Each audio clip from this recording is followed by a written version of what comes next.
3 libros disponibles: Anticristo, 100 sentencias y Voz Pensante.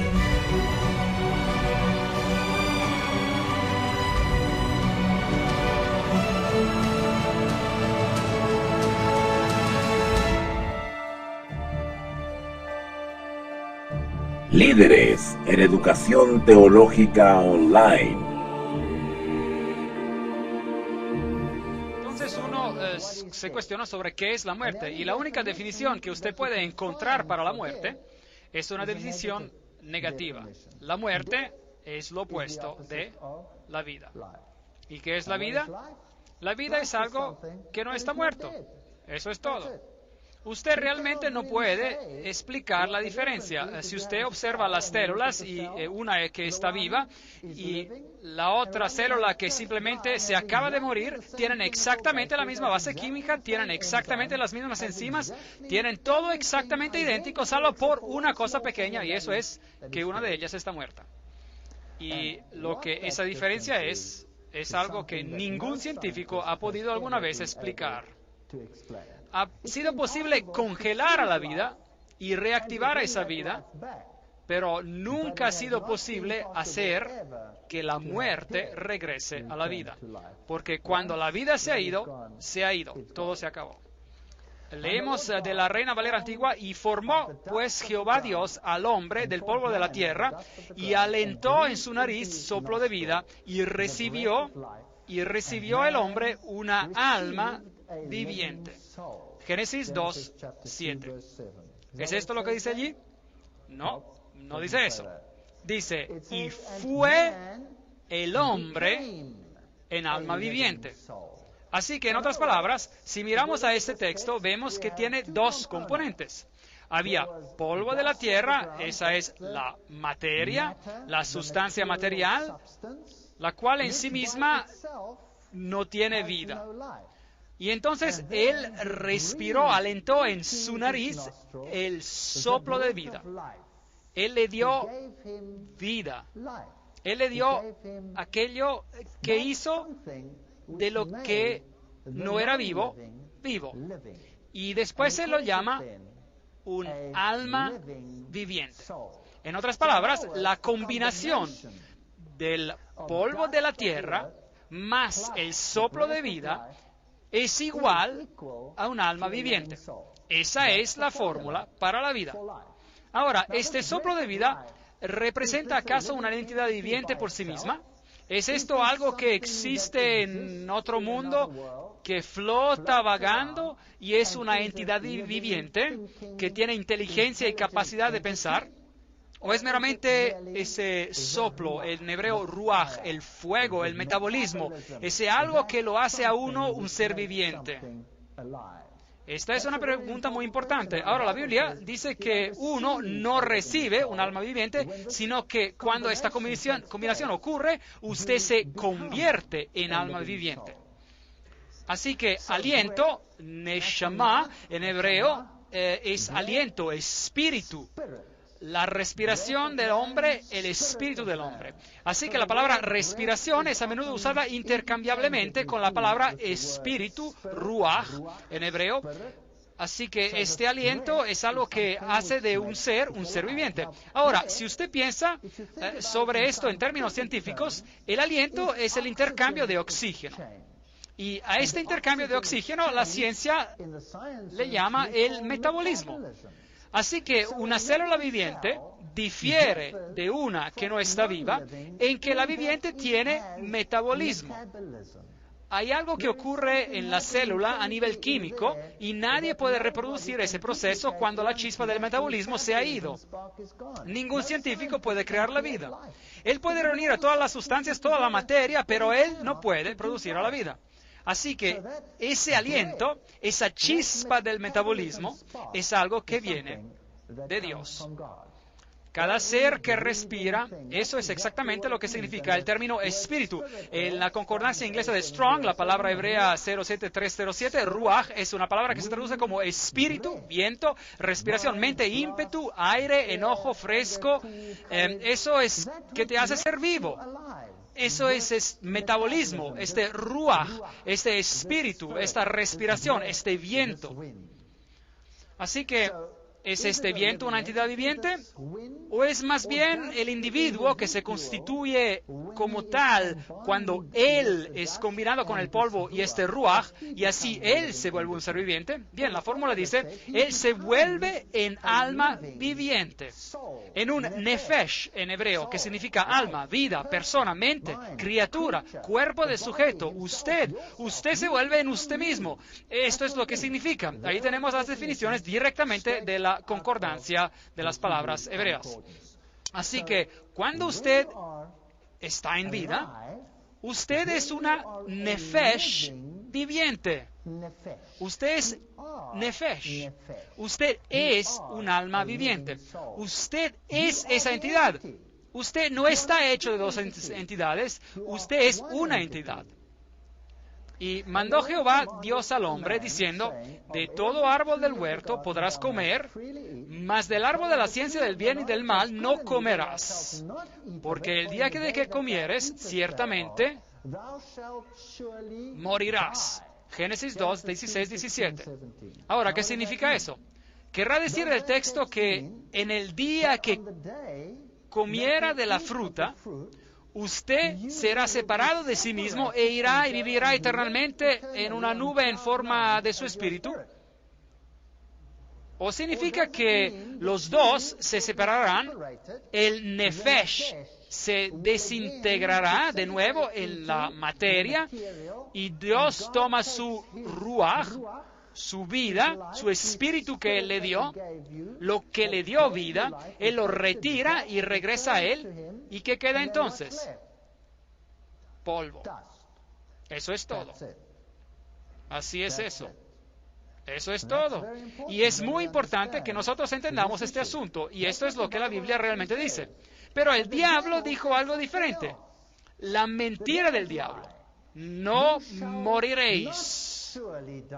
Génesis 3:4. Entonces, Dios dice, ciertamente morirás. Y morirás, morir significa no vivir. ¿Es correcto o incorrecto? Correcto. Pero el diablo dice, no, usted ciertamente no morirá. Lo que realmente quiere decir es que usted seguirá viviendo. Ahora, dígame, en el mundo hoy en día, ¿qué se cree? ¿Qué usted cree? ¿Se cree que usted morirá o que usted vivirá para siempre? Si usted ha sido malo, usted va a un lugar caliente, pero si usted ha sido bueno, usted va a un buen lugar. ¿No es acaso esto lo que el mundo cree?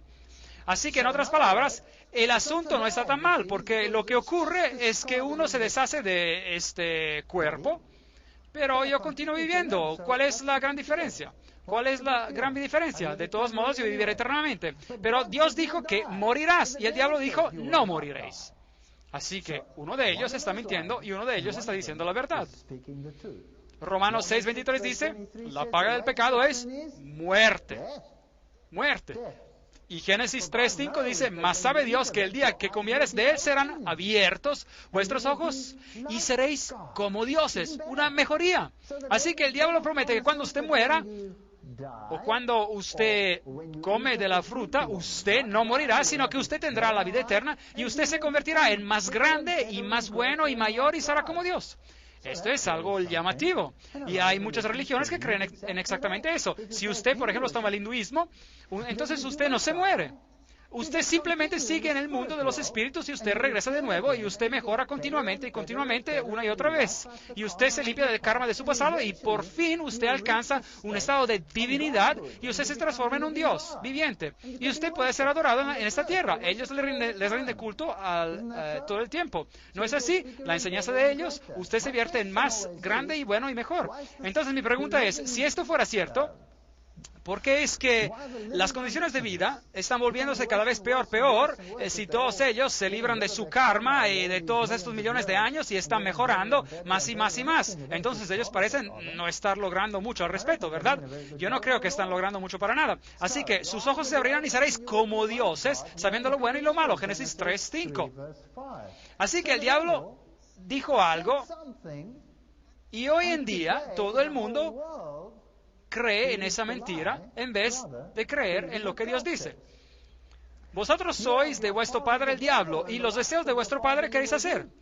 Él ha sido homicida desde el principio y no ha permanecido en la verdad, porque no hay verdad en él. Cuando habla mentira, de suyo habla, pues es mentiroso y padre de mentira.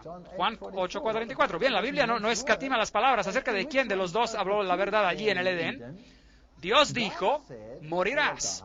Y lo que eso significa es que si la vida, la entidad viviente, consistía del polvo y de la tierra, y el espíritu del ruaj, de la respiración, de la chispa de vida, del proceso metabólico, Dios lo retira, entonces usted deja de existir. Usted se muere, usted se vierte en solo polvo. Pero el diablo dice, no, usted continuará viviendo, usted nunca morirá. De hecho, usted será como Dios. Yo soy el Dios de Abraham, el Dios de Isaac, el Dios de Jacob. Dios no es un Dios de muertos, sino de vivos. Mateo 22:32. Leamos otro verso. Marcos 12:27. Él no es Dios de muertos, mas Dios de vivos. Así que vosotros mucho erráis. Porque Dios no es Dios de muertos, leemos en Lucas 20:38, sino de vivos, pues para Él todos viven. Ahora, esto es fascinante. Así que Dios dice que Él es el Dios de los vivientes. Ahora, Él incluso menciona algunos nombres: Abraham, Isaac y Jacob. ¿Están ellos ahora vivos o muertos? Ellos están muertos. Ellos han muerto. Pero Dios los considera como si estuvieran vivos. ¿Significa eso acaso que ellos ahora están en vida como entidades espirituales? ¿O significa que en Cristo ellos están vivos? En Cristo hay vida eterna para ellos. Pero la pregunta que surge es, ¿cuándo les será dada esa vida eterna?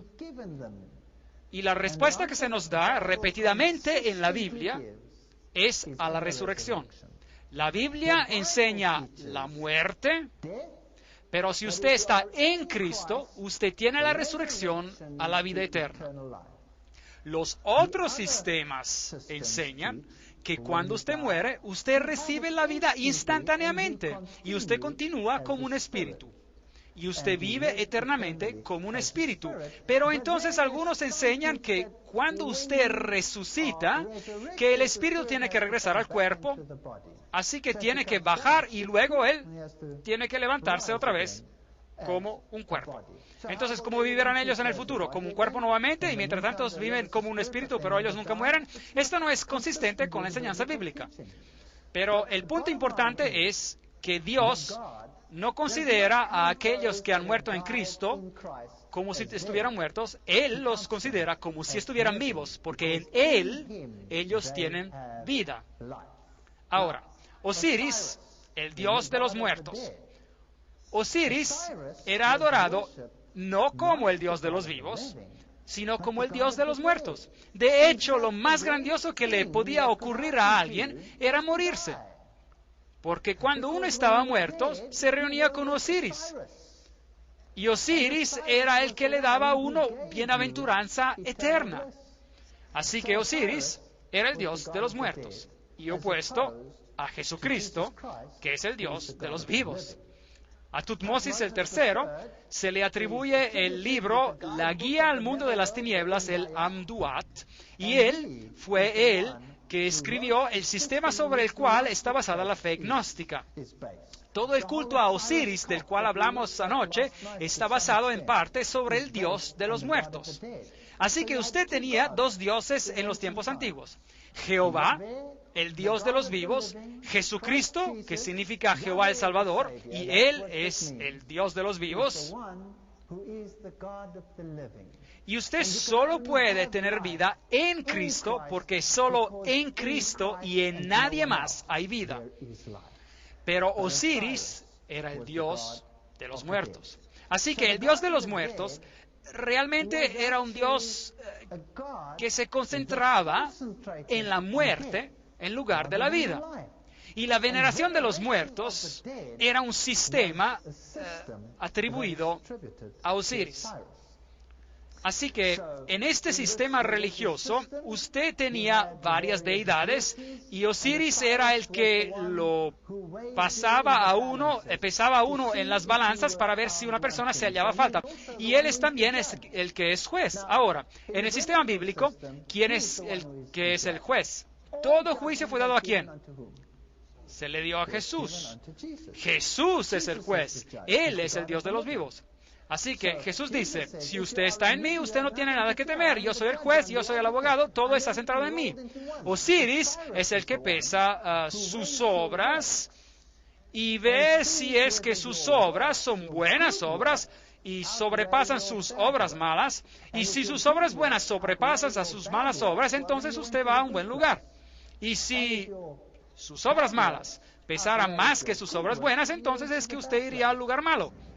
Así que la enseñanza de un lugar malo en el más allá y de un lugar bueno en el más allá está basada en el culto de Osiris.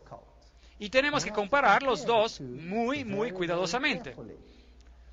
Así se enseñaba que Anubis, por ejemplo, este dios con cabeza parecida a la de un perro, es otra forma de Osiris, el dios de los muertos. Y cuando usted moría, él era quien lo tomaba y lo llevaba a través de los procesos que ocurrían al otro lado. Así que cuando el faraón moría, su clan entero era muerto, todo su personal tenía que morir con él, y ellos probablemente morían bastante alegres porque se irían al más allá y les servirían en un puesto mucho más exaltado que el que habían tenido anteriormente. Así que ellos no tenían miedo. Nosotros tenemos religiones hoy en día donde se preparan a las personas para hacer todo tipo de cosas para entrar en este estado de dicha eterna. Incluso dinamitarse a sí mismos para conseguir este estado sublime de dicha. Ellos no tienen conocimiento de las enseñanzas de las Escrituras con respecto a esto, o si no, ellos nunca harían una cosa tan absurda. Así que después de la muerte, les era enseñado que la vida continuaba de la misma manera que la vida anterior, pero sin las cargas. Y uno continuaba felizmente en esa vida futura, pero la veneración y la consulta de los muertos son prohibidas en las Escrituras. Deuteronomio 18, 10, 12 nos dice, no sea hallado en ti quien haga pasar su hijo o su hija por el fuego. Dígame, ¿hay religiones hoy en día que caminan en el fuego? ¿Sí o no? Absolutamente sí. Simplemente vaya al Oriente. ¿Y qué hay con respecto de nuestras religiones en nuestro mundo, en nuestra sociedad occidental? ¿Sabían ustedes que en el proceso de capacitación de las grandes industrias de hoy en día, el pasar sobre el fuego es muy común? Como hay entrenadores mentales de la nueva era que lo entrenan a uno para tomar posiciones de autoridad dentro del mundo de los negocios y ellos lo llevan a caminar sobre fuego repetidamente y así usted supera estos miedos. Esto es algo que Dios prohíbe. Sigue el texto. Ni quien practique adivinación, ni agorero, ni sortílego, ni hechicero. Hoy en día se mira favorablemente a Harry Potter y a sus amigos, ¿correcto? Él es ser un mago o una bruja. Ni encantador, ni adivino, ni mago, ni quien consulte a los muertos, porque es abominable para Jehová cualquiera que hace estas cosas. Y por estas cosas abominables, Jehová, tu Dios, expulsa a estas naciones de tu presencia. Deuteronomio 18, 10 a 12. Increíble. Ahora, si usted fuera exaltado tan favorablemente y tan espiritual y tan cerca de Dios y tan maravillosos, y si usted estuviera muerto, entonces, ¿por qué Dios dice que no es permitido hablar con cualquiera de estos o comunicarse con el mundo espiritual en el más allá? ¿Por qué no es permitido ser un mago ¿Por qué no es permitido hacer estas cosas? ¿Por qué no? Porque cuando uno está muerto, usted queda totalmente muerto. Entonces, ¿quién está actuando la parte del vivo cuando usted está realmente muerto? ¿Quién es ese entonces? Debe de ser Satanás, el engañador, y las fuerzas demoníacas. Así que cuando usted llama los nombres de estos muertos, usted no está llamando a los espíritus de sus difuntos. Usted realmente está llamando a los espíritus de demonios. Y ellos no tienen ningún problema para personificar a aquellos que vivieron antes de nosotros. Cualquiera que entrara en contacto con una persona muerta o con una tumba era considerada inmunda y no podía tomar parte en el culto del templo. Ahora, eso no significa que si alguien en su familia se moría, que usted no podía enterrarlo, porque ellos enterraban a sus muertos. Ellos enterraron a Abraham, ellos enterraron a Isaac, ellos enterraron a Jacob, ellos llevaron los huesos de José con ellos de regreso a la tierra prometida. Así que no tiene nada que ver con enterrar a sus muertos o algo así, o de rendir los últimos homenajes a alguien que ha fallecido, o para mostrar el pesar con aquellos que están llorando. Esto tiene que ver con la veneración, tiene que ver con la adoración. Así que Dios separó los sistemas de culto que involucraban a los muertos, los alejó tanto como el este está alejado del oeste, tanto así Él separó estos sistemas de su sistema de culto. No debería de haber absolutamente ninguna duda acerca de cuál veneración de los muertos. En absoluto, los dos tenían que estar totalmente separados. Así que Dios dijo, nadie entrará en mi templo a rendir culto de adoración sobre los cuerpos muertos. Eso no significa que usted no puede enterrar a alguien que ha muerto. Yo no estoy hablando sobre esto. Se está hablando sobre la adoración. Quien quiera que toque a alguien muerto a espada en el campo, o un cuerpo muerto, o los huesos de un hombre, o una tumba, será inmundo por 7 días. Números 19, 16. Así que usted no debería entrar en contacto con las tumbas. ¿A qué se debe esto? ¿Por qué hizo Dios una distinción tan estricta sobre esto? Porque el paganismo cree en la veneración de los muertos. En África, de donde yo soy, todas las grandes religiones son basadas únicamente en la veneración de los muertos. Es a través de los difuntos o antepasados que todos son adorados, incluyendo a Cristo.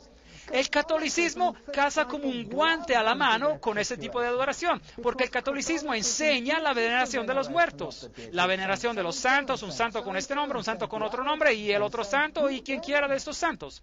Y usted llega a Dios a través del santo. Ahora, en el sistema africano, usted llega a Dios a través de sus antepasados. En la India, en la cultura hindú, usted hace exactamente la misma cosa. Esto está basado en el paganismo. Eso es todo lo que ellos conocen. Por eso que Dios hizo una distinción muy clara y dijo, escuche, no hay ninguna veneración de los muertos. De hecho, yo quiero que usted no tenga nada que ver con esto. Usted no puede entrar en contacto con estas entidades de los muertos y presumir que ellos actúen en su beneficio, porque ellos están muertos y muerto está totalmente muerto. Jehová dijo a Moisés, habla a los sacerdotes hijos de Aarón y diles que no se contaminen por un muerto en sus pueblos. Levíticos 21:1. Distinciones muy claras, pero el mundo hoy no cree en la muerte de los muertos. Ellos creen en la mentira que el diablo dijo. Y ellos creen en que la vida continúa después de la muerte. Algunos están supuestamente en la dicha, son los que usted supuestamente contacta. Pero la Biblia dice, ninguno de ellos, el contacto con cualquiera de ellos es equivalente a la brujería. Es equivalente a brujería. Ahora, démosle una mirada a las catedrales del mundo hoy en día. Las catedrales del mundo hoy en día están todas construidas en los antiguos lugares de los cultos paganos. Ninguna catedral puede estar sin cuerpos muertos y tumbas. O de lo contrario, no es una catedral. Una catedral es de hecho una funeraria, es un cementerio. Y Dios dijo, usted no ha de entrar en contacto con las tumbas de los muertos cuando usted viene a rendirme culto. Manténgase apartados del templo durante 7 días. Usted puede llorar a su difunto, está bien, pero no venga a mi templo. Estoy haciendo una diferencia entre el paganismo. y el Dios de los vivos. Yo no soy el Dios de los muertos. Yo soy el Dios de los vivos. Manténganse separados de estas prácticas. Yo soy tu Dios. Adórenme a mí. No me rindan culto a través de los huesos de hombres muertos.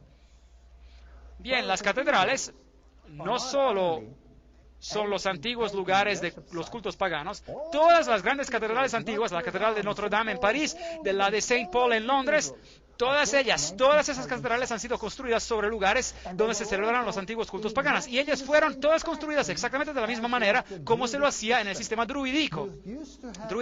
Se solía tener un conducto de piedras con pilares gigantes que conducían a un círculo central, en donde se encontraba una piedra central, que es el círculo con un punto en el medio, el antiguo símbolo sexual pagano, de unificación entre las dos deidades, el varón y la hembra, y la propagación de vida a través del rito de fertilidad. Es bastante extraño. Ahora, las antiguas catedrales son construidas exactamente de la misma manera. Estos pilares que usted puede ver, o sea, los pilares gigantes en las catedrales de hoy representan a estas piedras antiguas. Y en las catedrales antiguas del pasado, usted tenía siempre por detrás un jardín redondo con una piedra en el centro, como en el sistema druídico. Y muchas de las catedrales de hoy en día todavía lo tienen. Así que mientras usted mira hacia lo largo del pasillo, usted ingresaba al círculo al final del pasillo. Estos grandes pilares a cada lado representan el canal del sol y ellos están también construidos de esa manera. Y usted al caminar a través de ellos, y usted atraviesa el ciclo de la regeneración en la escena sexual oculta de la arboleda redonda, donde se encuentra oculto su dios, cualquiera de sus dioses, el dios Pan o el dios de los bosques Diana o algunos de ellos. Y mientras usted camina a través del pasillo, entonces usted está caminando sobre los cuerpos de hombres. Y esto es necromancia. Este es el antiguo sistema druídico.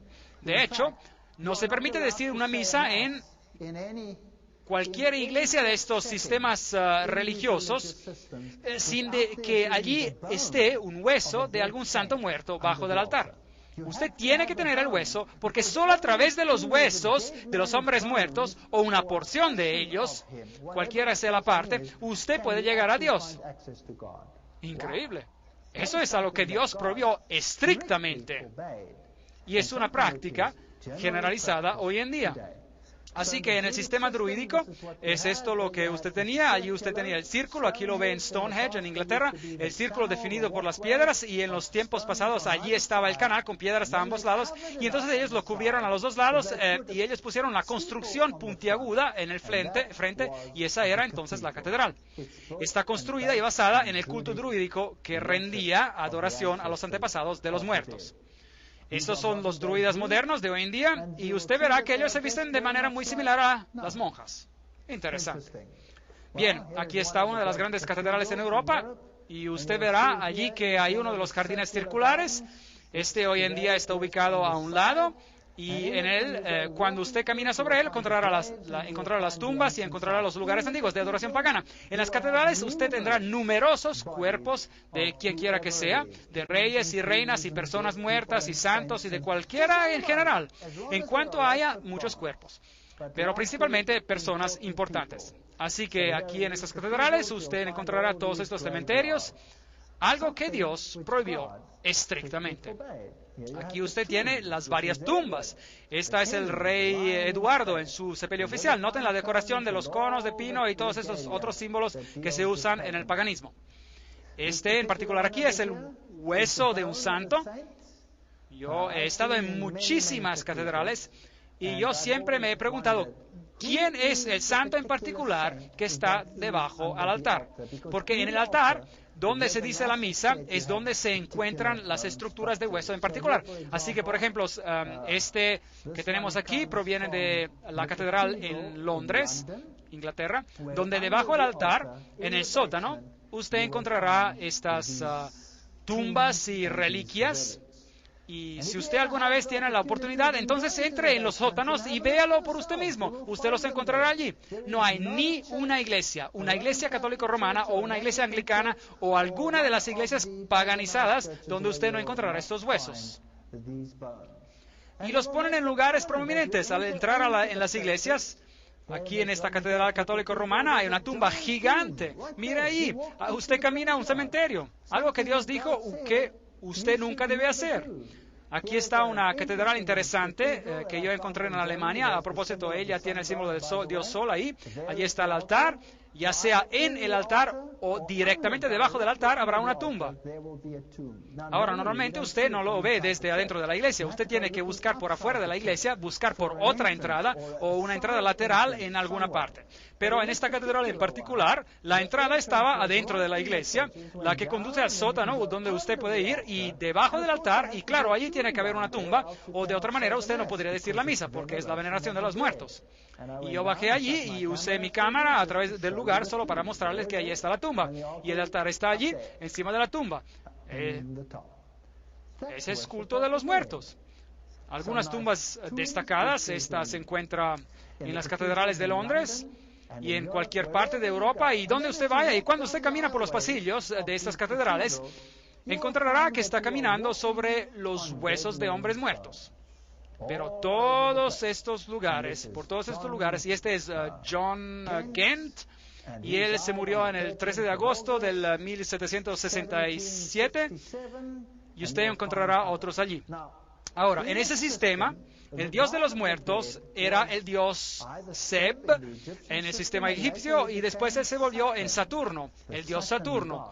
Y el símbolo de Saturno era la calavera, que tiene dos huesos cruzados, que también es, por supuesto, el símbolo que usan los piratas, y ese es el símbolo del Dios de los muertos. Pero ese no es el símbolo de Jesucristo. Esta es una catedral católica romana en Europa. Y allí en la cima usted tiene el Fénix. Ese es el símbolo de Lucifer. No es un símbolo de Jesucristo. Y ahí usted tiene a Anubis. Ellos no lo esconden, ni siquiera. Anubis es el dios de los muertos, el dios de los egipcios muertos. Así que elija usted, ¿estamos sirviendo al Dios de los muertos o estamos sirviendo al Dios de los vivos? Solo podemos servir a uno o al otro. Ahora, ¿qué hay sobre el catolicismo en general? El Papa entre nosotros. La beatificación del padre José Gerard. Este es un ejemplo moderno de hoy en día de cómo un ser humano se beatifica, declarado ser santo, y usted se sorprenderá de quién se declara ser un santo. Cualquiera que hace algo por Roma se le declara para ser un santo. Ellos están actualmente discutiendo la beatificación de Conrad Ardinal. Increíble. Pronto usted podrá también honrarle a él. Bien, de cualquier manera, de nuevo aquí está el símbolo del sol delante de él. Y en el catolicismo la veneración de los muertos es muy, muy prominente. Por eso las religiones paganas antiguas se asocian tan prontamente con el catolicismo. En este monasterio en particular, aquí están los huesos y los esqueletos de todos los monjes que han vivido alguna vez a lo largo de las eras del catolicismo en este monasterio en particular. Aquí, cuando usted moría, usted no era enterrado, usted era puesto al lado por un tiempo hasta que se lo limpiara, y entonces usted se volvía parte de la decoración. Y cuando usted entra en este lugar, ellos afirman que usted puede beneficiar de las obras justas de ellos, porque en sus vidas estos monjes hicieron más obras justas de las que ellos necesitaban para ir al cielo. Por lo tanto, se tiene un excedente de justicia. Es una especie de lavatorio donde usted puede tomar un poco de esa justicia para cubrir su falta de justicia. Y yo no estoy haciendo un chiste, esta es doctrina católica. Yo lo sé porque yo era un católico. Aquí usted lo tiene. Tome algo de esa justicia, atraviese el lugar y ore a los muertos. Aquí están todos los huesos y los cráneos parados allí en Gercapucci, en Roma. Bien, este es un artículo que dice, trayendo a los antepasados a misa, donde los sacerdotes declaran que están cansados de ser la oveja negra de la familia clerical y quieren que los rituales africanos sean incluidos en sus servicios. Bien, eso es lo que está pasando alrededor de todo el mundo y en África en particular. Y las antiguas formas ancestrales de oración están bien en vida y regresando a ser practicadas así como lo eran en el principio. Así que usted puede orar a estos santos, usted puede pedirles a ellos que hagan meditación para usted y también puede pedir prestado del excedente de justicia de ellos para completar la suya. Y Jesucristo, que es el único mediador y salvador del hombre, está siendo marginalizado. Usted nunca habla directamente con él. Usted tiene que tener una identidad especial por medio de los huesos de todos estos hombres muertos para poder llegar a él. Ahora, cuando usted va al Islam, es exactamente la misma religión. El Islam es también la veneración de los muertos. Y es exactamente igual que el catolicismo en este sentido. Y es por eso que detrás de las escenas no hay ningún problema entre las religiones. Esta es la famosa mezquita Ayat en Siria, la mezquita más antigua. Y a propósito, esta es la mezquita que el Papa escogió para pedir su disculpa por todos los hechos que pasaron en el pasado en el nombre de la religión. Y yo estuve enfrente de esta mezquita y yo quedé asombrado al ver lo que hacían allí. Aquí usted puede ver a los musulmanes que oran frente a este sepulcro en particular. Este es un sepulcro fascinante, porque en ese sepulcro en particular, en la mezquita de Ayat, yace el cuerpo de un personaje interesante. Y de hecho, no es el cuerpo entero, sino simplemente es la cabeza de esa persona en particular que está en alguna parte de allí enterrada bajo uno de estos pilares. Y eso es lo que hace que esta mezquita sea un lugar de adoración. ¿Alguien sabe de quién es la cabeza que está en esta mezquita? Juan el Bautista. Ahora, usted podría asombrarse al oír de que Juan el Bautista, que es venerado por los cristianos, tendría que estar aquí en esta mezquita y venerado por los musulmanes, y ellos creen que encuentran una gracia especial que proviene de la cabeza de Juan el Bautista. Bien, el Papa estuvo aquí y por supuesto también le rindió el homenaje especial a este cráneo en particular que está allí, y yo no sé si esa es realmente la cabeza de Juan el Bautista. Afortunadamente, la Iglesia Católica Romana no está totalmente desprovista de este privilegio, porque ellos tienen el brazo de Juan el Bautista en una de sus catedrales en Estambul, Turquía. Así que entre ellos dos quizás puedan completar el resto de las partes que le faltan, yo no sé. Pero ¿no es eso triste? Que se tenga este ritual de orar a los muertos. Pues polvo eres, y al polvo volverás. Génesis 3:19. En Adán todos mueren. Primera de Corintios 15:22. Así que toda la humanidad que estaba en Adán está sujeta a la muerte. Este es el hecho. Y la muerte es ausencia de vida. Uno está muerto. Formó pues Jehová al hombre del polvo de la tierra y alentó en su nariz soplo de vida, y fue el hombre en alma viviente. Génesis 2:7, Reina Valera Antigua. Y el polvo se torna a la tierra como él era, y el espíritu se vuelve a Dios que lo dio. Regresa a Dios, y no es la entidad que se regresa, es el ruaj, la respiración, el principio de la vida que vuelve a Dios, y entonces uno deja de vivir. El texto lo encontramos en Eclesiastés 12:7. Leemos ahora en Job 27:3 de la Nueva Versión Internacional, y dice: que mientras haya vida en mí y aliento divino en mi nariz. En inglés la frase aliento divino se tradujo como el Espíritu de Dios. Este es el paralelismo hebreo que iguala la respiración y el Espíritu como uno. En otras palabras, él está diciendo, esta es la situación y esta es la situación. Repitiendo el concepto en otras palabras. El paralelismo hebreo, como nosotros también hemos visto en la concordancia, identifica este elemento dador de vida, el espíritu, con la respiración, con el elemento dador de vida por parte de Dios. Mientras haya vida en mí.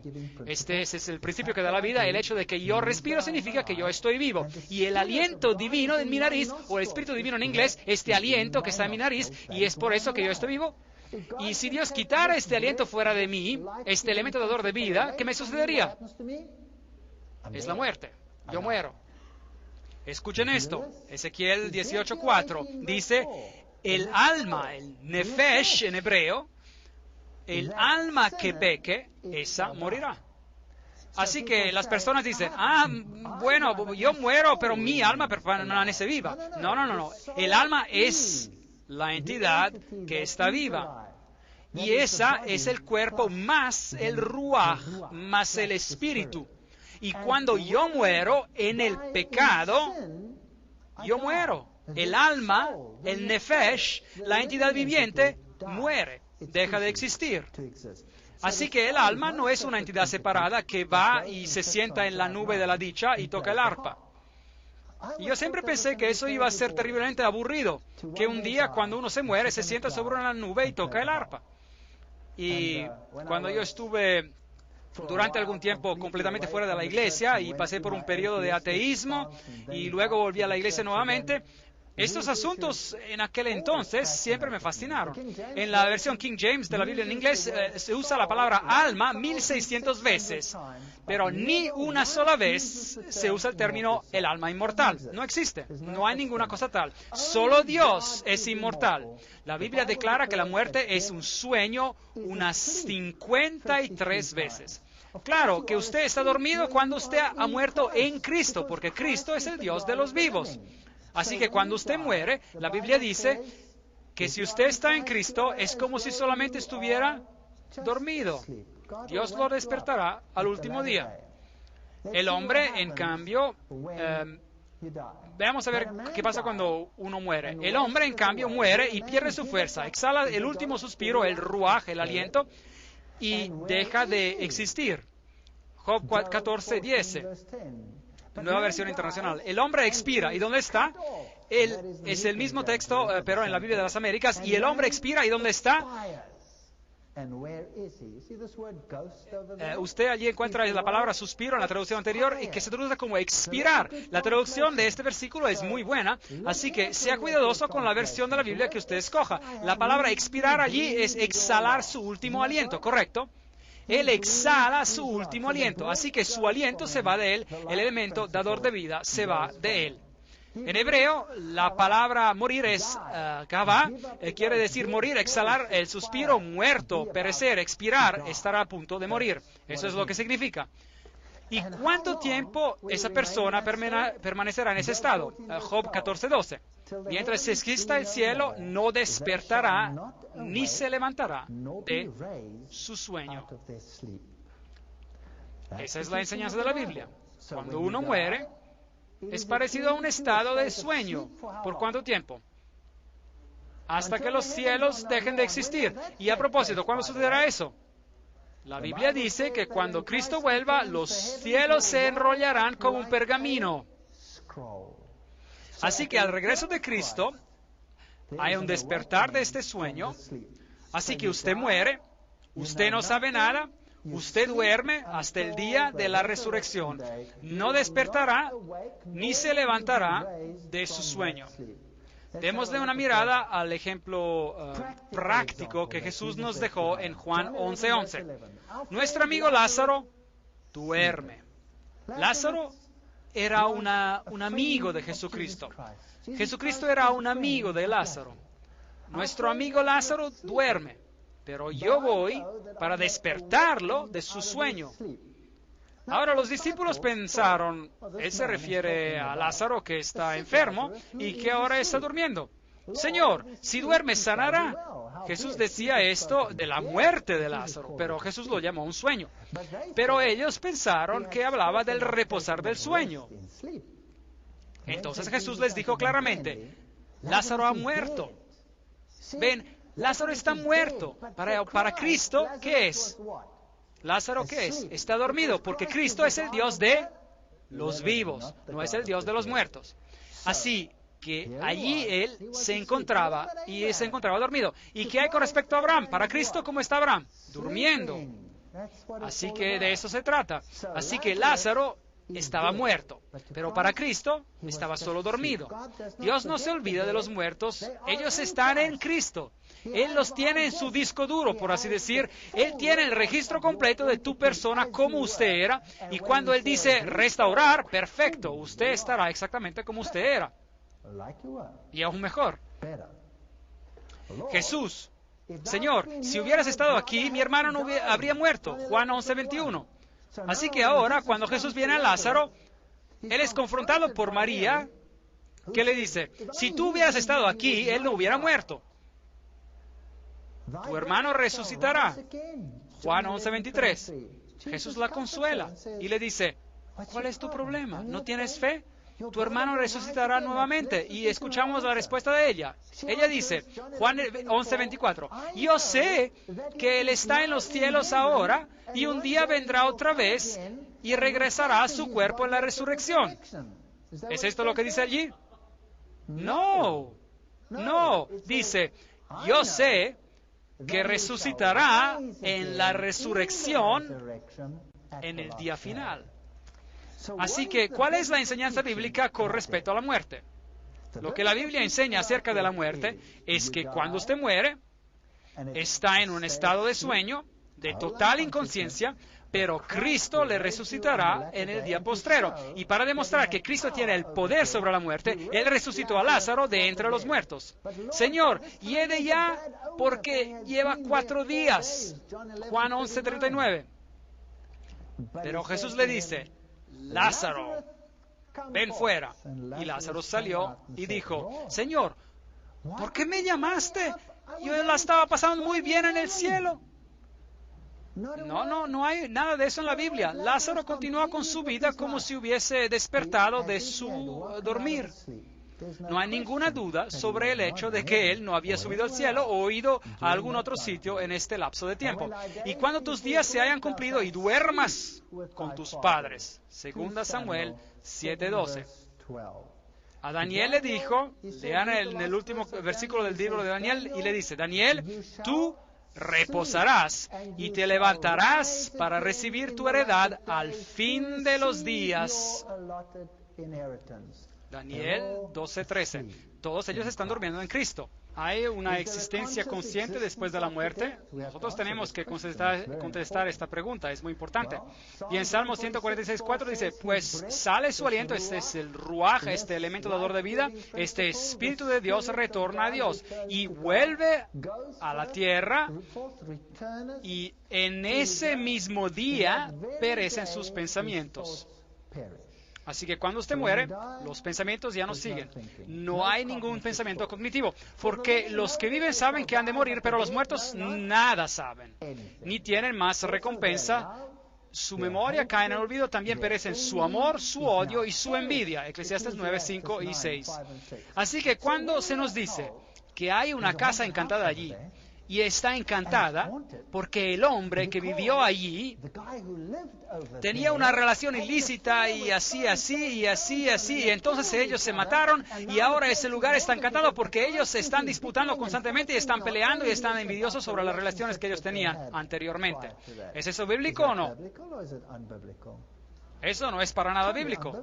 Es totalmente contrario a la Biblia, porque los que viven saben que han de morir, pero los muertos nada saben.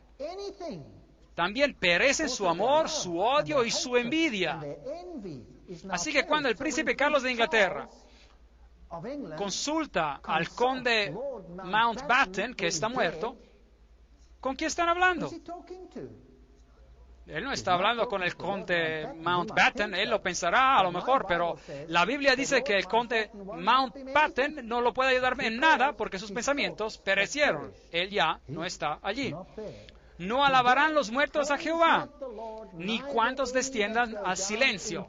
Salmos 115:17. Así que cuando usted muere, las personas dicen, esta persona está ahora en los cielos, ante la presencia de Dios, alabando a Dios. No, no es así. Pero Salmos 115:17 dice que los muertos no alaban a Dios, ni ninguno que descienda al silencio. No hay nada allá abajo, nada. Solo absoluto silencio. En la muerte, nadie te recuerda en el sepulcro. ¿Quién te alabará? Salmo 6:5, nueva versión internacional. ¿Quién te alabará? Nadie. Usted no puede alabar a Dios después de que ha muerto. Si usted quiere alabar a Dios, tiene que alabarlo ahora, porque después no tendrá una segunda oportunidad. No hay un purgatorio donde usted pueda quemar algunos de sus pecados veniales para encontrar mejor favor con Dios. Pues lo mismo le sucede a los hijos de los hombres que a las bestias. Eclesiastés 3:19. Así que no hay diferencia de cómo un animal muere o de cómo un ser humano muere. Dice el texto que, pues lo mismo le sucede a los hijos de los hombres que a las bestias. Como mueren las unas, así mueren los otros. Así que los animales y seres humanos, todos mueren de la misma manera, dice el texto. Y todos tienen un mismo aliento de vida. Un mismo aliento de vida. Ahora, muchas iglesias enseñan que las personas cuando mueren van al cielo, pero los animales no, porque ellos no tienen un alma. Pero esto no es bíblico. Aquí está el texto bíblico. Y la Biblia no se puede contradecir a sí misma. Todos mueren de la misma manera. Ese animal tiene exactamente el mismo metabolismo que cualquier ser humano. Cualquier científico les puede decir eso. Yo puedo trasplantar el órgano de un animal en un ser humano, y si podemos evitar el problema del rechazo por parte del cuerpo, usted probablemente sobrevivirá. Así que no hay ninguna diferencia en la manera en que un hombre vive y cómo un animal vive. La única diferencia es que un ser humano toma decisiones cognitivas en su vida y está sujeto al juicio de Dios. Y por consiguiente, puede estar en Cristo o afuera de Cristo. Así que los animales mueren de la misma manera que los seres humanos. Ellos todos tienen un mismo espíritu, ruach, el elemento dador de vida. Y el texto continúa diciendo, así que no es más el hombre que la bestia. ¿No es eso interesante? Nosotros debemos de leer la Biblia cuidadosamente. Isaías 38:18 dice, de hecho hay una armonía hermosa a través de toda la Biblia. Isaías 38:18 dice, en la Nueva Versión Internacional nos dice, el sepulcro nada te agradece, la muerte no te alaba. Los que descienden a la fosa nada esperan de tu fidelidad. La decisión se tiene que tomar ahora, no después. Todo lo que te venga a la mano para hacer, hazlo según tus fuerzas, porque en el Seol, es decir, en el sepulcro, a donde vas, no hay obra, ni trabajo, ni ciencia, ni sabiduría. Eclesiastes 9:10. Así que cuando usted está muerto, y si usted quiere hacer algo, hágalo ahora. Si usted quiere arreglar algo con alguien, con una persona que ha tenido algún problema, hágalo ahora, porque usted no podrá hacerlo más tarde. Usted no va a poder regresar después como espíritu o fantasma y arreglar el asunto, o pelearse para siempre y después hablar de casas encantadas o lo que sea. Eso es demonología, eso es espiritismo. Imagínese cuánta confusión pudiera evitarse si las personas aceptaran la doctrina bíblica sobre la muerte. ¡Qué maravilloso alivio! Yo me sentí tan aliviado cuando supe que mi madre dormía. Y yo tengo ahora la certeza de que un día ella resucitará en Cristo. Yo tengo la certeza sobre esto.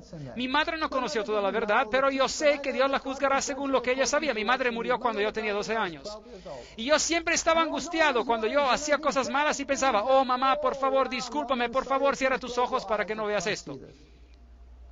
Ahora yo sé que mi madre está dormida. ¡Qué alivio! Que ella no tiene que preocuparse por mí, ni desesperarse, ni entrar en pánico en el más allá, viendo si hago esto o aquello, bien o mal, si hago lo correcto o lo malo. Está dormida. Y un día yo tendré una buena conversación con ella, con el Señor la resucite de los muertos. Esa es mi esperanza.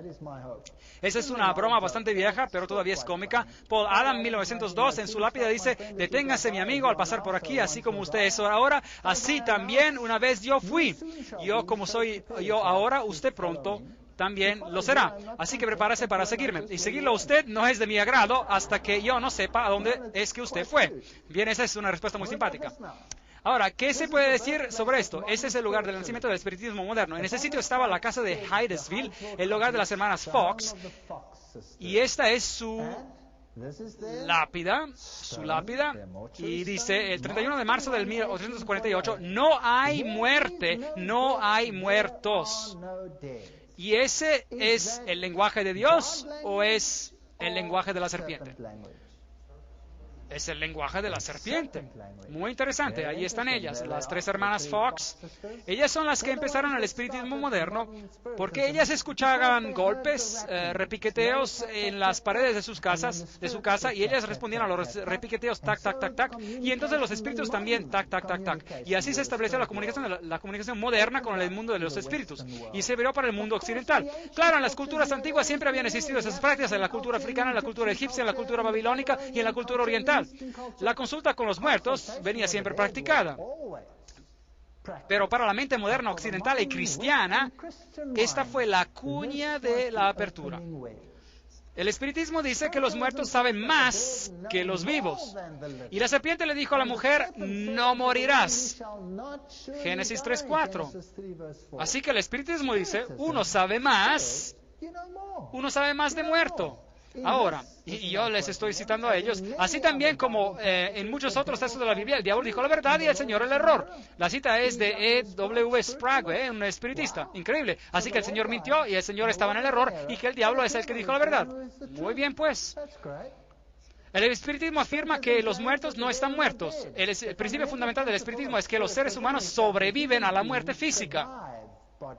Y que de vez en cuando, bajo condiciones que todavía no están totalmente claras, nosotros podemos comunicarnos con aquellos que ya han muerto. La cita es de J. Arthur Hill, en Espiritismo, la historia de los fenómenos y de la doctrina, en la página 25. Así que ellos dicen, uno no está muerto, pero la Biblia dice que sí, uno está muerto. Bien, una de las dos fuentes está mal. ¿Es correcto o no? Una de las dos fuentes está equivocada. Dos, el Espiritismo afirma que los muertos se comunican con los vivos, que no hay ninguna muerte en el cementerio. Yo tengo conversaciones frecuentes con los muertos. Yo no puedo dudar que las personas vivan después de la muerte porque yo frecuentemente hablo con ellos. Esto es según el Sir Oliver Lodge. Increíble. De hecho, el espiritismo está bien vivo y está siendo practicado en los estratos más altos de la sociedad de hoy. En los más altos estratos de la sociedad. Reyes y reinas, emperadores y presidentes, todos ellos lo practican. Muy interesante. Y es algo que la Biblia prohíbe. El Pensador Progresivo, del 18 de mayo de 1929, dice, lo que el espiritismo es y hace es quitar todo el miedo de la muerte, la cual es realmente el portal hacia el mundo espiritual. Este es el misticismo oriental. Esto es rendirle culto de adoración a Osiris y a Anubis. Y él enseña que la muerte no es la cesación de la vida, pero un simple cambio de condición, nada más. Y que el espiritismo es el mensaje de Dios a los mortales declarando que no hay muerte. Que todos los que han ya fallecido siguen viviendo. Que hay esperanza en la vida del más allá, aunque uno sea el más pecador. Ay, así que siga pecando, no es importante porque usted puede arreglarlo más tarde. Eso es interesante. Y que cada alma progresará a través de los años a alturas sublimes y gloriosas, donde Dios es amor y el amor es Dios. Y yo siempre digo, miren a India, miren a Calcuta, a ver si es que los miles de años de reencarnación han mejorado la calidad de la vida ahí. Es ridículo. Es la mentira más patética en el universo. Y el diablo la originó y el mundo la cree. Esa es la verdad del asunto. Como nube que se desvanece y pasa, así es el que desciende al Seol, es decir, al sepulcro, no subirá de ahí, no volverá más a su casa. Job 7, 9 a 10. Usted no puede hablar con los muertos porque los muertos no saben nada. Si usted se comunica con los muertos, usted está hablando a un demonio que dice, yo soy tal.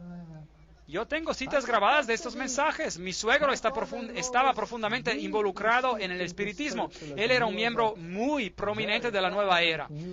Él creía en todo este material. Yo podría contarle historias que usted no creería. No falten a la siguiente conferencia. Trata sobre el movimiento de la nueva era. Increíble. Si sus hijos reciben honores, no lo sabrá. Pero ¿qué es lo que predicamos en los entierros? Que ellos le están mirando desde arriba. Así que nadie esté triste. Y sigue el verso. Si son humillados, no se enterará. Job 14, 21. ¡Qué consuelo! Que a mi madre nunca vio mis errores o mis malas decisiones o lo que sea, porque ella duerme. Más bien en los años que están contados, y yo me iré por el camino sin regreso. Job 16, 22. Hasta que el Señor venga. Y de la manera que está establecido para los hombres que mueran una sola vez, y después de esto, el juicio. Hebreos 9, 27. Se acabó. Este versículo le pone fin al concepto de la reencarnación. Adiós. O uno cree en la Biblia, o uno cree en la mentira. Una de estas dos opciones. No hay ninguna reencarnación. No hay ningún ciclo. No hay ninguna segunda oportunidad. Es ahora o nunca. Está establecido para los hombres que mueran una sola vez y después hay una resurrección y después hay el juicio, sea que a uno le guste o no. Y si os dicen, preguntad a los encantadores de los adivinos que susurran hablando. Susurran y hablan y hacen sonidos interesantes, responded. Hacen sonidos interesantes. Responded, ¿no consultará el pueblo a su Dios?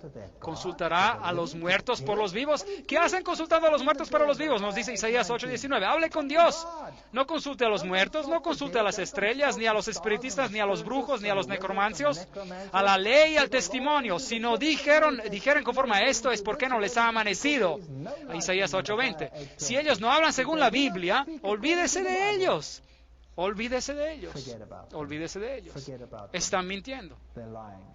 Así que el espiritismo y la muerte están unidos, pero Dios y la vida están unidos.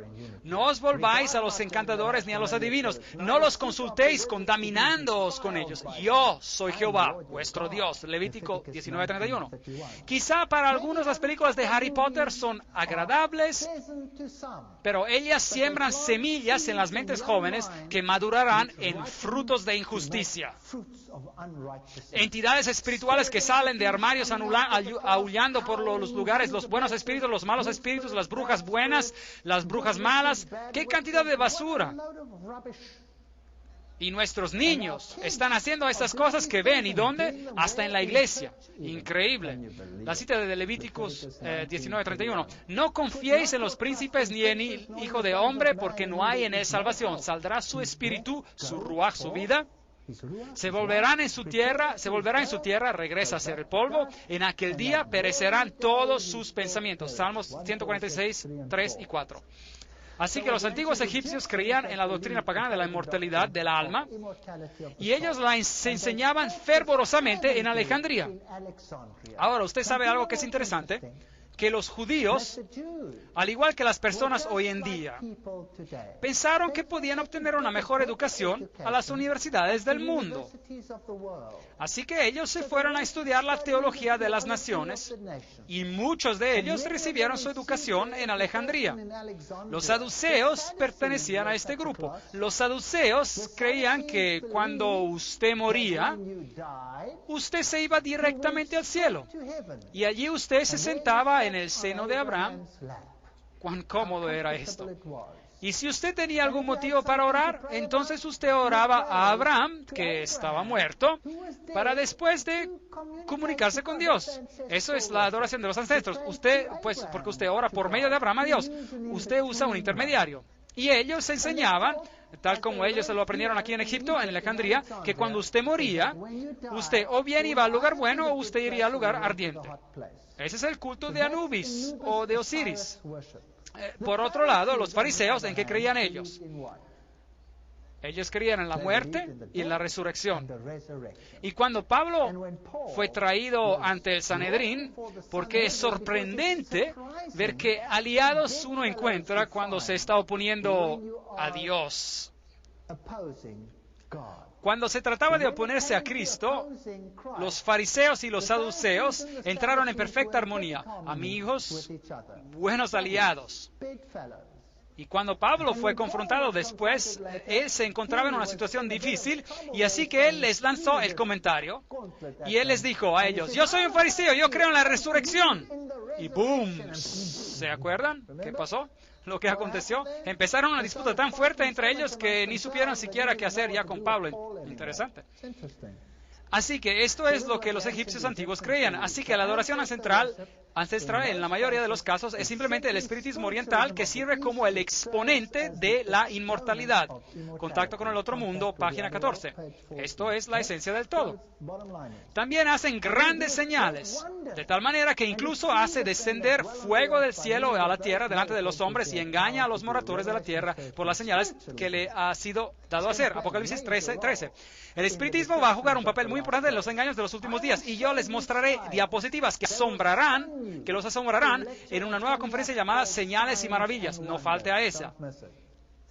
Son espíritus de demonios que hacen señales, milagros. Apocalipsis 16:14. Cuando María se aparece al mundo católico cristiano, o al mundo islámico, de hecho, como ella frecuentemente, entre comillas, se aparece, ¿quién está apareciendo? María está dormida. María duerme esperando la resurrección. ¿Quién está apareciendo entonces? Es un demonio que se disfraza como María. Y esto no es sorprendente, porque el mismo Satanás se disfraza de ángel de luz. 2 Corintios 11:14. El diablo asume el papel de Cristo. Él viene como Maitreya y dice: yo soy su hermano, quien a través de muchos siglos he hecho esto y eso y aquello y lo demás. ¿Qué cantidad de cosas sin sentido son estas? Si Él es tan grandioso porque ha pasado tantos ciclos, entonces todos deberíamos ser tan grandiosos según esa doctrina, porque todos tendríamos la misma cantidad de ciclos, ¿correcto? ¿Por qué él habría de ser mejor que los demás? Pero todos ellos están muertos, ninguno de ellos vive, porque ellos son demonios. Satanás y las apariciones de María son exactamente lo mismo. O las apariciones de Gaia, o las apariciones de Vishnu, o Shiva, o cualquiera de sus señores, o dioses. Todos ellos son uno y la misma cosa. Mateo 7, 22 y 23 nos dice: muchos me dirán en aquel día, Señor, Señor, ¿no profetizamos en tu nombre y en tu nombre echamos fuera demonios? Y en tu nombre hicimos muchos milagros. Entonces les declararé, nunca os conocí. Apartaos de mí, hacedores de maldad. Maldad es anomia en griego, estar en contra de la ley de Dios, o sin la ley de Dios. Efesios 6:11 dice, vestíos de toda la armadura de Dios. Uno no puede creer solo en algunas cosas en la Biblia. Uno se tiene que vestir con toda la armadura para que podáis estar firmes contra las acechanzas del diablo. Si llegara aquí un espíritu apareciéndose y declarando ser Jesucristo, como sucedió en México cuando miles de personas se postraron en un estadio del fútbol donde Él se apareció y lo adoraron, ¿qué pasa? ¿Quién está apareciendo? Y si usted quiere estar firme contra estas manifestaciones extrañas, entonces nosotros debemos armarnos con la Biblia. Bien, algunas personas dicen, ¿y qué hay acerca del ladrón en la cruz? Jesús le dijo, usted estará conmigo en el paraíso. Revisemos cuidadosamente este texto. Y dijo a Jesús, acuérdate de mí cuando vengas en tu reino. Lucas 23, 42. Ese día era el viernes. Y Jesús le dijo a él, de cierto te digo que hoy estarás conmigo en el paraíso. Lucas 23, 43. Así que aquí, supuestamente, el ladrón iba a estar con Cristo en el paraíso en el día que él murió. Bien, depende de dónde usted ubique en el texto la palabra que o la coma, dependiendo de la versión española, porque esa coma o la palabra que no estaban ahí en el texto original. De hecho, el espacio entre las palabras no estaba ahí en el texto original, era todo un bloque grande. Así que, si usted mueve la coma o mueve la palabra que, también se podría leer de la siguiente manera. De cierto te digo, hoy que estarás conmigo en el paraíso. Es decir, tú estarás conmigo en el paraíso. Ahora, nosotros tenemos que hacer la pregunta. ¿Jesús estuvo, el ladrón, contigo después de tu muerte en ese día viernes? ¿Se reunió él contigo en el paraíso, sí o no? Bien. Primeramente, el ladrón no podría haber estado allí porque aún no estaba muerto, porque la Biblia dice que cuando estaba llegando el final del día y acercándose el sábado, ellos estaban diciéndose a los romanos que apresuraran el final de los crucificados porque ellos todavía estaban vivos. Así que fueron y hicieron ¿qué con sus huesos? Le rompieron sus huesos, pero cuando ellos llegaron a Cristo, Él ya estaba muerto. Así que les rompieron los huesos para que no los bajaran de la cruz en el día sábado, porque habría sido un sacrilegio hacer esto en el día sabático. Eso estaría violando el sábado. Así que quebrántale los huesos y ya no pueden hacer eso. Así que primeramente el ladrón no estaba muerto al acercarse el sábado y segundamente Jesús no estaba en el cielo. Jesús no ascendió al cielo en el día de su crucifixión. Él durmió en su sepulcro. Verifiquemos este hecho. María Magdalena va a la tumba el domingo de madrugada y Jesús le dice a ella, suéltame, porque aún no he subido a mi Padre. Juan 20, 17. Por lo tanto, él no podría haber estado con el ladrón en el cielo ese día, porque él aún no había ascendido a su Padre. Pero ve a mis hermanos y diles, subo a mi Padre y vuestro Padre, a mi Dios y a vuestro Dios. Juan 20, 17. Así que temprano en el primer día de la semana Jesús ascendió hacia el cielo. Él no se encontraba allí en ese día, el viernes, y esa misma tarde él regresó porque él se apareció a los discípulos. Así que en ese día él fue al Padre y el Padre aceptó su sacrificio. Así que el ladrón no estaba con Cristo en el cielo en ese día. Así que Cristo dijo, de cierto te digo hoy que estarás conmigo en el paraíso. Dios no se olvida de los muertos. El hombre que muere volverá a vivir. Todos los días de mi vida esperaré hasta que llegue mi liberación. Entonces llamarás y yo te responderé. Tendrás afecto a la obra de tus manos. Job 14, 14 y 15. Así que Él morirá y Él dormirá, y Cristo desea, Él anhela estar con su pueblo. Él casi no puede esperar hasta el día de la resurrección. Así que los muertos que duermen en Cristo, en el día de la resurrección, Jesús les dirá, salid, ya estoy aquí. Y ellos se despiertan. Pero ahora Cristo ha resucitado de los muertos, primicias de los que murieron es hecho. Así como en Adán todos mueren, también en Cristo todos serán vivificados. Cristo las primicias y luego los que son de Cristo. ¿Cuándo? En su venida, dice el texto. 1 Corintios 15, 20, 23. Ahora, la Biblia dice que había una ofrenda mecida, agitada, una ofrenda de las primicias. Ahora, cuando Cristo resucitó de entre los muertos, hubo un terremoto. O bueno, cuando murió hubo un terremoto. ¿Y qué pasó? Las tumbas se abrieron y los muertos resucitaron. Ciertos muertos en particular resucitaron. Y esos muertos son las primicias de la resurrección y están con Cristo en el cielo. Así que algunos ya están en el cielo. Y además hay otros que también están en el cielo. Enoc nunca murió. Él se fue al cielo. Él fue trasladado al cielo. Elías, él no murió. Él fue trasladado al cielo. Y Moisés murió, pero fue resucitado porque el libro de Judas dice que hubo disputa sobre él, y Elías y Moisés y Enoc y varios otros quienes sirven como sacerdotes junto con Cristo, porque había 24 ancianos juntos y 25 en total con Cristo. Así que como esto era en el santuario terrenal, hay también ancianos que sirven en las cortes celestiales. Así que algunos están en vida. Estaré satisfecho cuando despierte a tu semejanza. Nosotros seremos transformados en la semejanza de Cristo. Salmos 17, 15. En mi carne he de ver a Dios. Lo veré por mí mismo. Mis ojos lo verán, no los de otro. Job 19, 26 y 27. Así que no es un espíritu. Yo mismo lo veré tal como soy. Maravilloso. Por lo cual os decimos esto en la palabra del Señor. Esto está en toda la palabra de Dios. Que nosotros que vivimos, que habremos quedado hasta la venida del Señor. Así que cuando el Señor venga, habrán los vivos que están en Cristo y los muertos que están durmiendo en Cristo. Que no predeceremos a los que durmieron. El Señor mismo, con voz de mando, con voz de arcángel y con trompeta de Dios, descenderá del cielo, entonces los muertos en Cristo resucitarán primero. Primera de Tesalonicenses 4, 15 y 16. Luego nosotros, los que vivimos, así que aquí se habla de los que están en vida al final de los tiempos, los que hayamos quedado seremos arrebatados juntamente con ellos en las nubes para recibir al Señor en el aire. Las nubes son un paralelismo hebreo y trataré sobre eso más adelante en otra conferencia. Estas representan a los ángeles porque los ángeles recogen a los elegidos y ellos se reencuentran con el Señor en el aire. Y así estaremos siempre con el Señor. Primera de Tesalonicenses 4:17.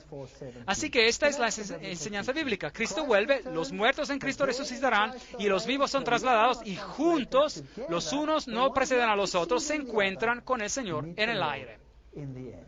Nosotros dormiremos hasta que Él venga y golpee en el pequeño sepulcro diciendo, Doctor Martín, levántese. Entonces yo me levantaré en un instante y estaré feliz con Él para siempre. La Esperanza Cristiana, la página 37, eso es lo que decía Martín Lutero.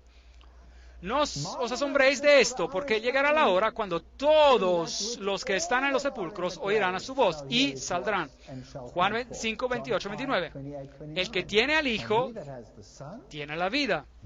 El que no tiene al Hijo de Dios no tiene la vida. Nosotros tendremos que analizar esto muy cuidadosamente. Primero de Juan 5, 12.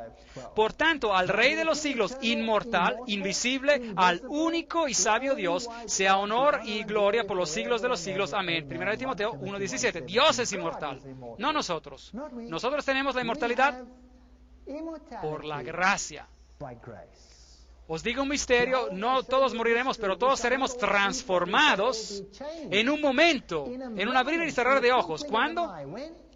A la final trompeta, porque se tocará la trompeta y los muertos serán resucitados incorruptibles y nosotros seremos transformados. Pues es necesario que esto corruptible se vista de incorrupción y que este mortal se vista de inmortalidad. 1 Corintios 15, 51, 53.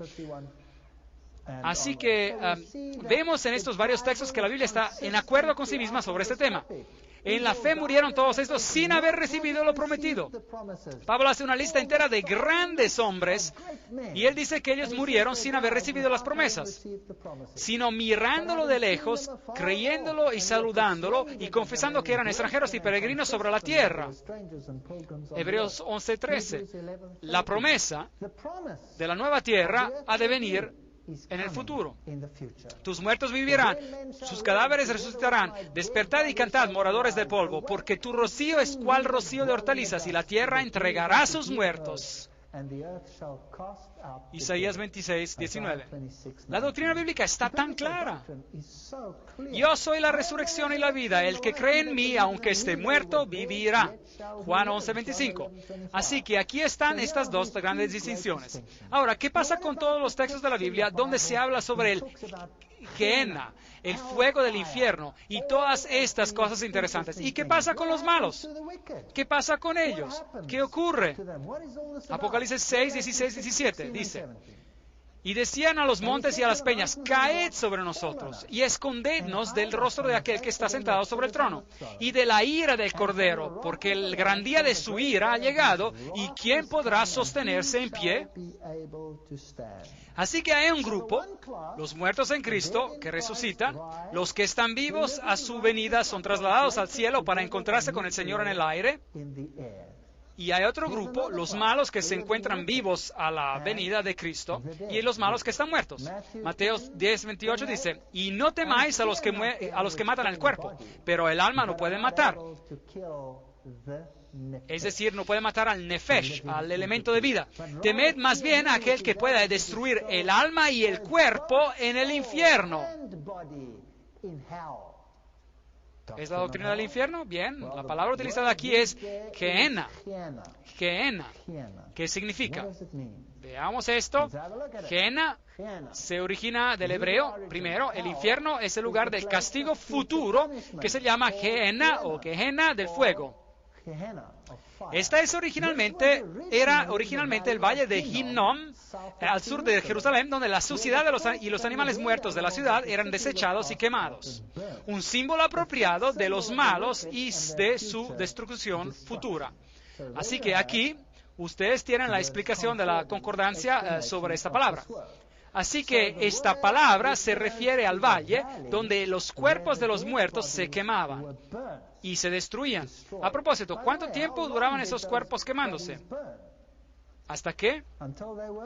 Ya se hubiesen consumido, hasta que se hubiesen consumido. Ahora, en griego, la palabra Hades, y en hebreo la palabra Sheol, y que se usa a menudo como infierno, para la doctrina del infierno, representan al lugar de los muertos. Así que es el sepulcro. Usted desciende al abismo, usted baja hacia el Sheol, al sepulcro. Usted desciende al Hades, al sepulcro. Y se traduce también a menudo como infierno. Así que aquí uno tiene las dos posibilidades para la doctrina del infierno. Una se refiere a la palabra Gehenna, el fuego que quema, que era el símbolo de aquel valle de Hinnom, y la otra referencia es para Hades o Sheol, el sepulcro. Entonces dirá también a los de la izquierda: apartaos de mí, malditos, al fuego eterno preparado para el diablo y sus ángeles. Mateo 25:41. Ahora, ¿qué es este fuego eterno? Estos son los símbolos que se usan para explicar la doctrina del infierno. Y esto es lo que Samuel Hopkins escribió.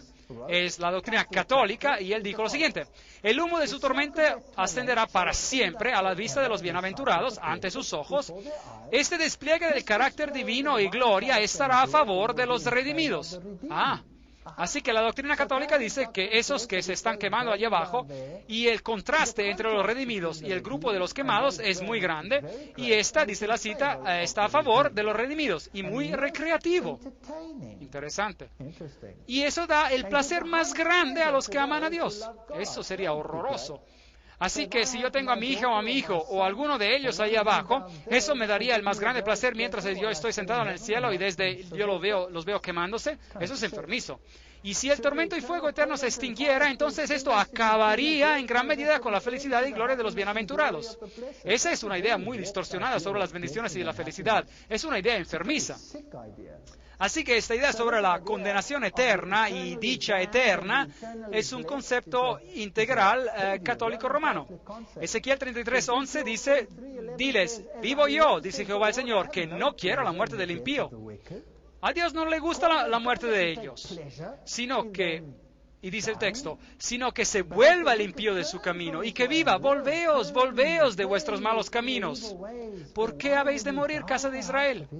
Dios no tiene el carácter que se retrata ahí, porque yo no quiero la muerte del que muere. Ezequiel 18:32. Esos versos son una espada al corazón de la doctrina católica. La religión católica de Martin, página 290, dice que en el Concilio de Trento se decidió que en el purgatorio las almas solo pueden pagarle sus deudas a través del sufrimiento. Así que aquí se enseña una especie de estación intermediaria. Usted tiene el infierno, donde está el tormento eterno, pero si usted no fuera tan malo, entonces usted podría quemar algunos de sus pecados de antemano. Pero no es así. O Dios lo perdona a uno o no lo hace. Deje el impío su camino y el hombre inicuo sus pensamientos y vuélvase a Jehová, el cual tendrá de él misericordia, y al Dios nuestro, el cual será amplio en perdonar. Isaías 55:7. ¿Es eso correcto o no? Perdonará abundantemente. Desde el este hasta el oeste, Él quitará sus pecados. No hay ninguna estación intermediaria donde usted necesita una antorcha de fuego para quemar el resto que no se perfeccionó. Así que la doctrina del purgatorio no es bíblica tampoco. ¿Qué hay con respecto de la historia del hombre rico y Lázaro? Bien, nosotros ya la hemos explicado. Jesús les estaba hablando a los fariseos y a los saduceos. Y los saduceos enseñaban que cuando usted moría, usted se iba o directamente al cielo o directamente al infierno. Esa era una doctrina de Alejandría, que es donde ellos habían recibido su educación. Y, a propósito, ellos también, como nosotros dijimos, enseñaban que ellos se iban al seno de Abraham. Y ahora Jesús toma su historia y Él se las pregunta con una conclusión al revés. Ellos también enseñaban que si usted era grandioso y bueno y maravilloso en esta tierra, y si usted era uno de los elegidos, nacido entre la sociedad escogida, entonces usted iría directo al seno de Abraham. Bien, así que Jesús toma su doctrina y Él toma todo lo que ellos sostienen y llega a conclusiones opuestas. El hombre rico va al lugar malo. Él representa a Israel, que tenía todo este conocimiento. Y el hombre pobre, que no tenía nada más que heridas, que representaba al pecador, que esperaba por las migajas de lo poco de doctrina que pudiera caer de la mesa de Israel, y él no recibía nada. Él es el que se fue al seno de Abraham. Y entonces los que estaban allí abajo le dijeron a él, Padre Abraham, por favor, ¿podría yo enviarle a alguien un mensaje para que mis hermanos sean advertidos y no vengan acá? Ahora, ¿qué hay de malo con esa historia? Las personas hacen de esa historia una historia literal. Primero, todos los redimidos estarían en el seno de Abraham, y eso no es bíblico. Y segundo, el hombre rico está orando, pidiendo al padre Abraham de hacer algo por él, y eso es veneración a los muertos. Así que todas estas doctrinas en esta parábola apuntan directamente a la doctrina de los saduceos y acaban con ella. Esta es una historia que vuelca las conclusiones que se derivaban de la doctrina de los saduceos y les muestra el aspecto intolerante de esa historia. Que el malo es reservado para el día de la, ¿qué dice? Destrucción. Presentados serán en el día de las iras. Job 21:30, Reina Valera Antigua. En la Biblia usted debe de buscar los textos sobre el asunto y dejar que los textos bien claros aclaren los textos que no están tan claros. Irán estos al castigo eterno y los justos a la vida eterna. Mateo 25:46. Ahora la pregunta es, ¿el castigo va a continuar para siempre y para siempre? ¿O son las consecuencias del castigo que son eternas? Esta es la pregunta que nosotros debemos de contestar. La muerte y el Hades fueron lanzados al lago de fuego. Esta es la muerte segunda. Apocalipsis 20:14. Muy bien.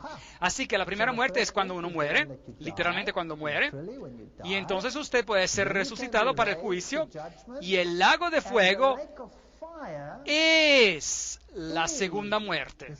Así que el que es condenado muere por segunda vez, y el que no se halló escrito en el libro de la vida fue lanzado al lago de fuego, que es la segunda muerte. Apocalipsis 20:15. Así que, ¿por cuánto tiempo se quemarán los impíos? ¿Es este un sufrimiento eterno o son las consecuencias las que son eternas? Mas los impíos perecerán. Los enemigos de Jehová serán consumidos como la grasa de los carneros, se disiparán como el humo. Salmos 37:20. Se disiparán, serán quemados, serán consumidos, nos dice la Biblia. Ahora la Biblia nos dice que ellos serán quemados y serán consumidos. Así que las consecuencias del fuego, del Gehenna, así como esos animales que morían y eran quemados, o aquellos que eran quemados hasta que eran consumidos, ellos serán destruidos, serán quemados y se consumirán. Y de Dios descendió fuego del cielo y los consumió. Apocalipsis 29.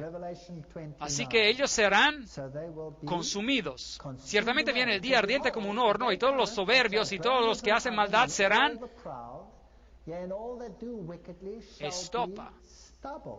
Aquel día que vendrá los abrazará, dice Jehová de los ejércitos, y no les dejará ni raíz ni rama. Malaquías 4:1. Ellos serán quemados por completo. ¿Hay ejemplos de esto en la Biblia? Veamos.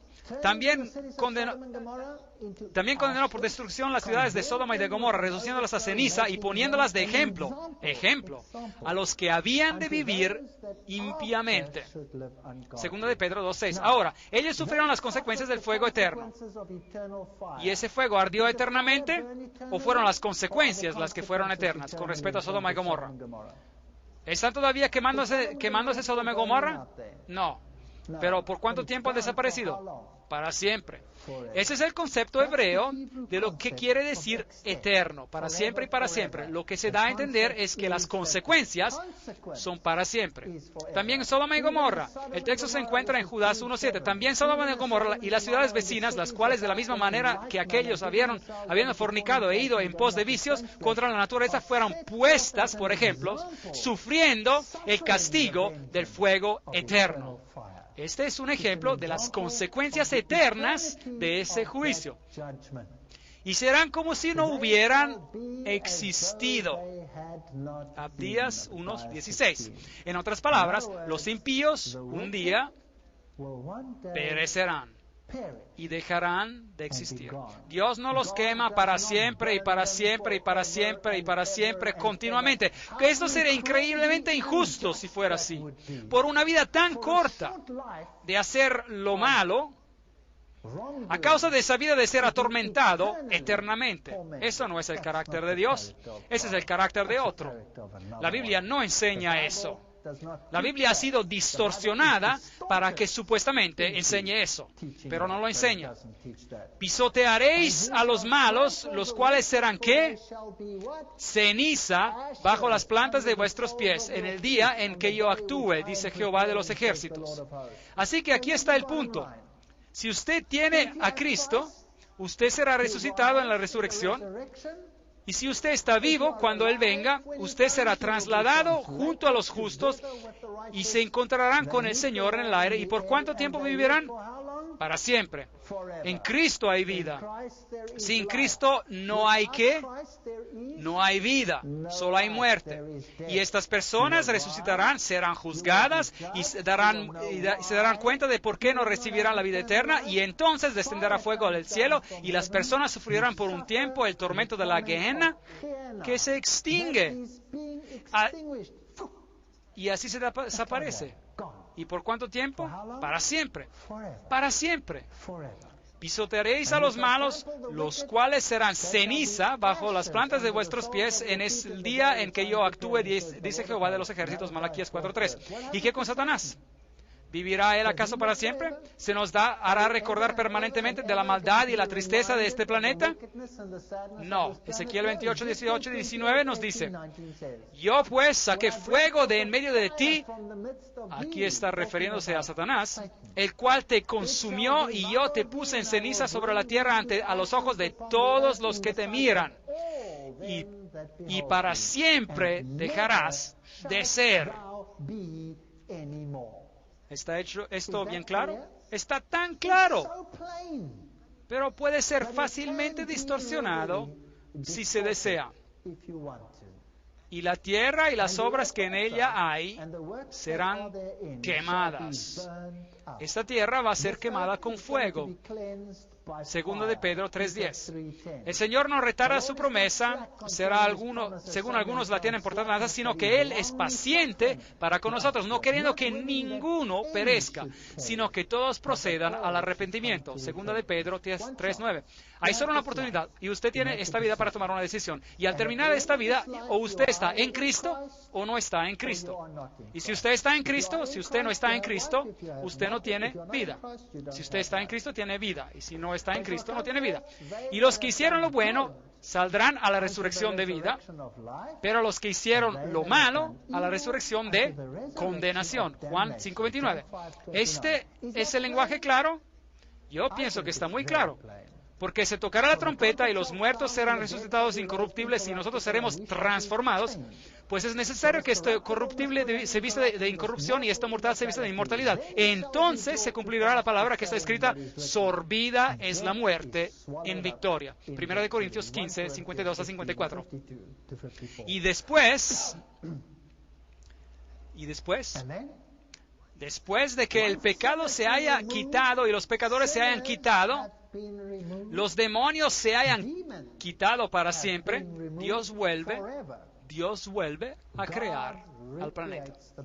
Entonces vi un nuevo cielo y una tierra nueva, porque el primer cielo y la primera tierra habían pasado.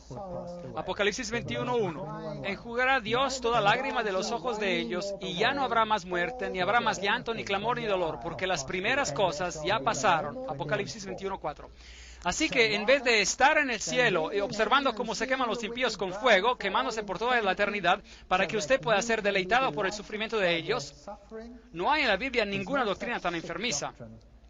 Esta es una doctrina del paganismo y proviene de Babilonia. Y es enseñada en el mundo y creída por el mundo por casi cada sistema religioso, incluyendo también a la corriente principal del cristianismo. Y la corriente principal del cristianismo ha llegado al punto de introducir incrustaciones paganas, así que en las catedrales del mundo usted ingresa en templos paganos de muerte. El culto a Anubis no es la adoración a Cristo. Los dos son mutuamente exclusivos. Y Cristo promete que aun cuando usted esté triste y habrá lágrimas hasta el momento cuando Cristo haga todo esto nuevo, Cristo enjugará las lágrimas de sus ojos. Y entonces habrá paz y felicidad y allá no habrá pecado en este planeta. Esta es la enseñanza bíblica sobre la muerte. Ahora,